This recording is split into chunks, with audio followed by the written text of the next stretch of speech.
Hey everyone, welcome back to the channel. In today's video, I'm going to show you how to schedule video in YouTube Studio. I'm right here in the channel content section of my YouTube Studio. I'm going to assume for the purpose of this video that you already have a video uploaded. As you can see, I have done already. What we have to do is we are going to open the details of the video.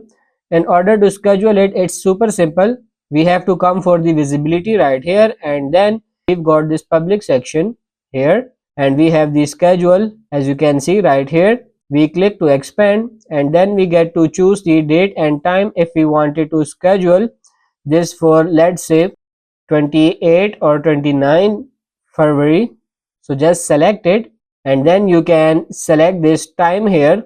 Same, tap on the time and select it, whatever time you want. You can choose any time according to your convenience, and then if you want to premiere, you can check this and then simply tap on this schedule, and your video is successfully scheduled on that date or time.